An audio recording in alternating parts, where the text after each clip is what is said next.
Uh, Good morning and happy Monday, everyone. Yep, it feels like a Monday right now. So much so that I actually stayed in bed a lot longer than I probably should. And that's actually my low, by the way.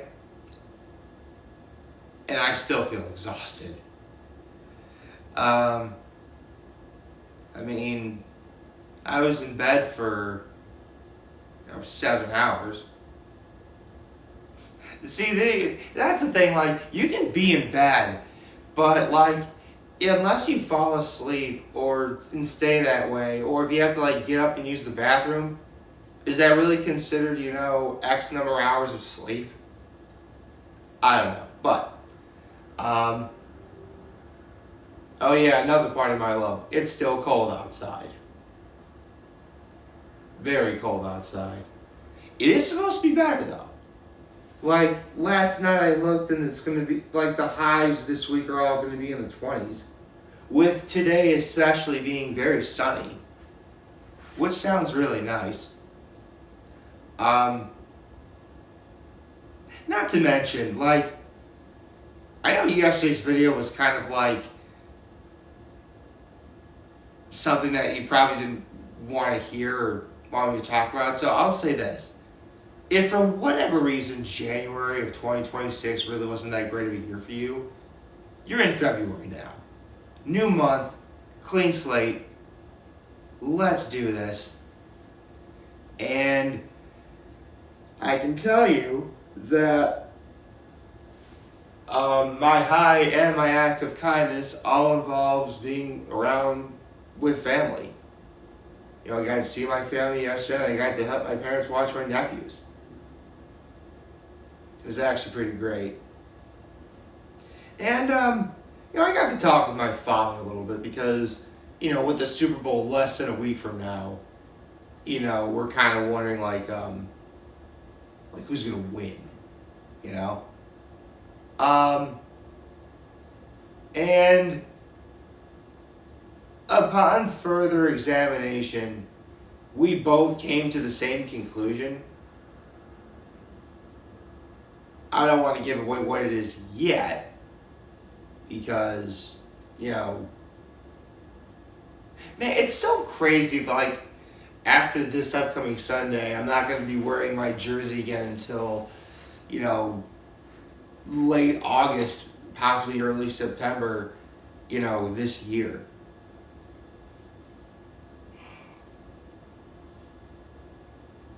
I tell you what, though, Sundays are going to seem pretty boring from this moment on. Well, I mean, actually, that's not true. After the Super Bowl, Sundays will feel especially mundane because, heck, like, there were no games yesterday, and I was definitely feeling it. Like, what are we supposed to watch on TV? If there's no, yes, I'm very well aware there's plenty of stuff you could watch on TV on a Sunday afternoon. I know that, but come on, man. It's football. There's nothing like it.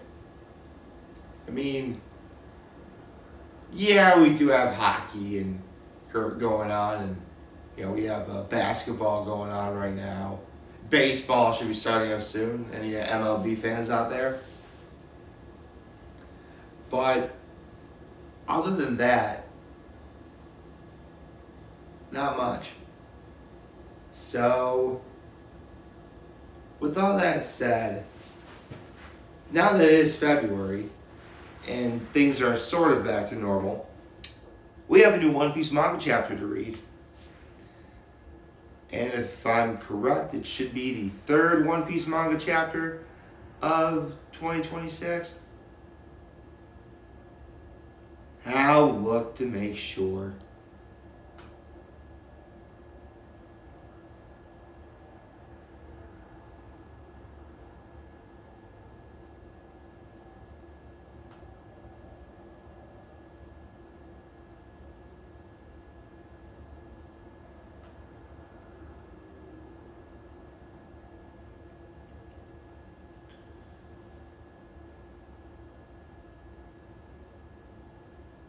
Yeah. It's going to be the third One Piece Manga Chapter of 2026. Cool. Okay, so with that said, if I can actually get to the chapter in question.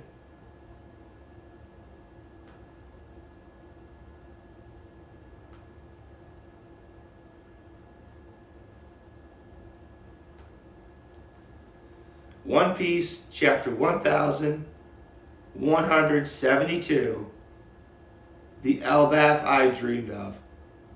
Oh, I like Bon Clay. Bon Clay's on the cover story. Cool. Oh, actually, it's not a cover story. It's a reader's request. But this does mark the first time we've seen Bon Clay since he was on the Impel Down cover story, where he is alive, thankfully.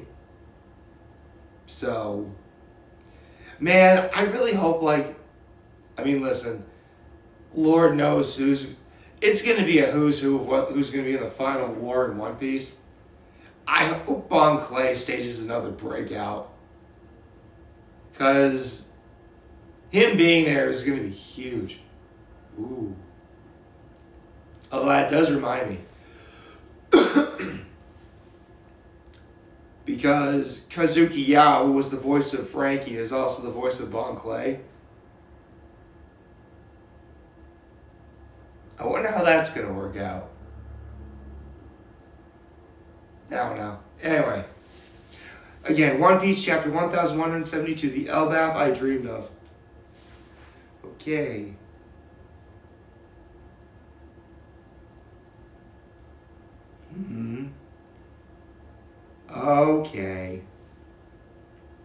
Okay, alright. It would seem that right now Scopper Gaban and Chopper are giving those who are in the underworld, Harwood and the rest of the Giant Warrior Pirates, Zoro and Sanji, a brief recap as to what happened, which, does kind of make sense. We spent the last 6 months doing a flashback, and, I'm sure that there are people wondering what the situation is like. So, it would seem that Scopper Gaban is telling everyone who the Holy Knights are and what their devil fruit powers are. Gunko, the arrow fruit, she uses that. And she's using that power to make the giant children walk toward their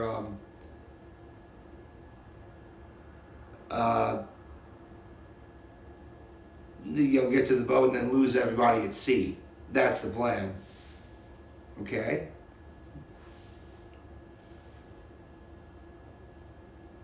And they asked, why don't we just simply take back the children? Because of Saint Summer's devil fruit.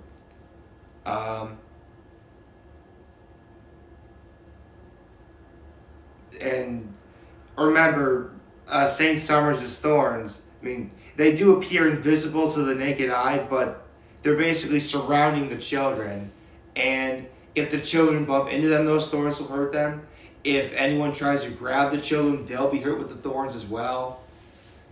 So, that very not good. And finally, there is Killingham, who is using his devil fruit power to make children's nightmares come to life in the form of gigantic monsters that are rampaging everywhere.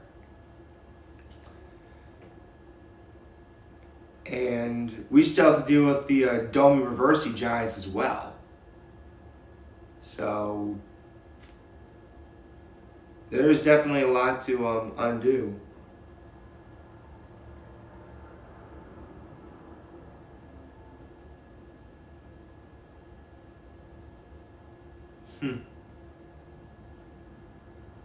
Ha. one of the giants. I mean, it's funny because the Holy Knights are quote unquote immortal, and one of the giants suggests, "Why don't we just eat them?" You know what? That wouldn't be a bad idea. Well, could you eat any of them? I mean, for sure, killing them you could probably do. Summers, though, would probably use his thorns within inside your body, and that would be quite painful. Ooh. Like, Gunko for sure you probably could, but if you actually swallowed emu, I don't know if that would work out either. But that would be interesting. Oh, dear Lord.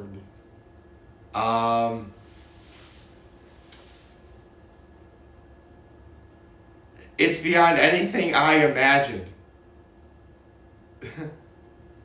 That's literally what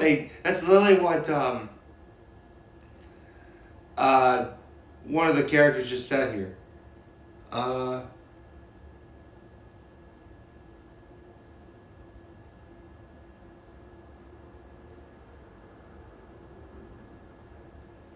Oh, Kashi is still alive. Okay.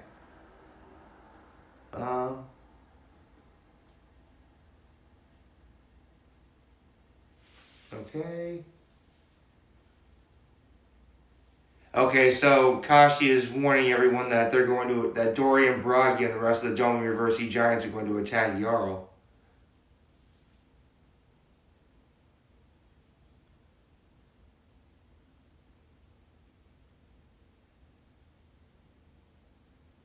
Oh no.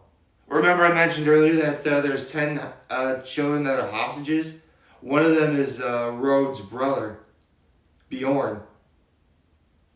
So it looks like Gerd and Goldberg are going to follow him as well. Okay.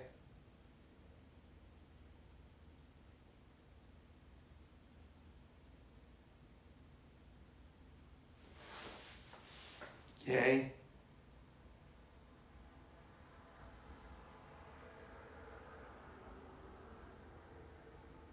Looks like Sanji wants to go where the library is. Obviously, because Nami's group is there.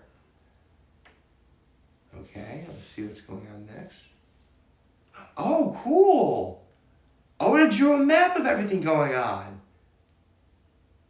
And it's surprisingly more complicated than you might think.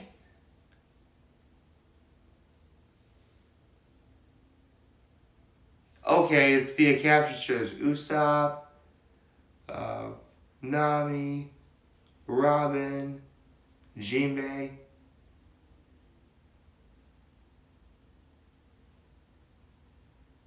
Oh, Jinbei says Brooke had an ID and he took off. I think that's because we're going to be getting because it's been implied that Brooke actually knows Gunko and vice versa.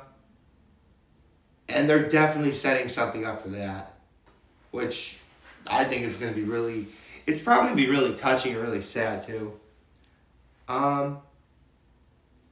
Okay, so you have the rescue team consisting of Frankie, and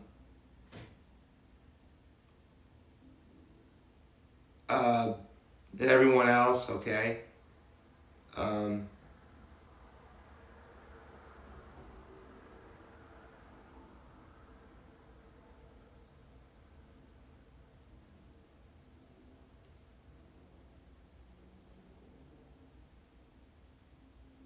Okay, looks like everyone's warning Chief Jarl. Oh, looks like Jarl is making a speech. Okay. Hear me, Elbaf. I wish to tell you everything before I die. Our old liege, wise King Harold, wished to bring Elbaf into the world government so that we might coexist with the rest of the world. But on that fateful day, 14 years ago, he was betrayed and denied his wish. I witnessed a demon slaughter Harold and the rest of his soldiers. Harold resisted, bending the knee and handing over Elbaf to the demon. He fought and he died. But if the people learned the truth, they would rise up in vengeance and become a warfaring nation that Harold did not desire, so I held my silence. Loki, meanwhile, bore the rage of the nation upon his back and took to sea. He may be a tactless man, but Loki is innocent. Okay. So it looks like Jarl is revealing the truth to everybody. Which, here's the thing.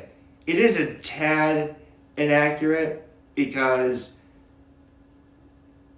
Harold was being possessed by Emu and Loki had no choice but to kill him. I mean, as Zoro here says, it is a nice turn of phrase. And it is. Then, if this was written by any lesser of an author, this probably wouldn't turn out well. But this is Oda we're talking about here. And I think it's being done just perfectly. Oh, the speech goes, but today, it seems as though they had given up initially. They once again require our massive power. And thus 3 demons have come back in an attempt to take over our country. It shows the 3 demons right there, okay? Listen up, you devils. If you spare the children's lives, we will freely give up our culture and history. But if you think you've broken our spirit, you are sorely mistaken. Do not expect Harold's patience from us. You think you can rule over us and enslave us. Who do you think you're talking to? I'm sorry, children. I must ask you, cover your ears now. If the world is destined to be split in two, as the Harley's prophecy suggests, then Elbaf shall be an enemy to the world government. Did you think that thorns, reversey, and illusions would cause us to submit to your yoke? Zoro's like, I like this guy. Harley's like, 300 years ago, he was the strongest man on the sea. We will never give in to your rule. Am I wrong? All of you proud warriors of Elbaf? They're like, yeah, protect the peace that Harold envisioned.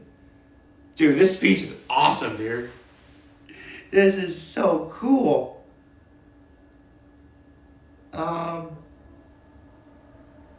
Yeah. Uh-oh. Zoro says, okay, they turn into demons. The way that Domi Reversey works is if they get in between any of the demons, they'll turn into demons themselves. And Zoro says he has a plan. That may or may not bode well.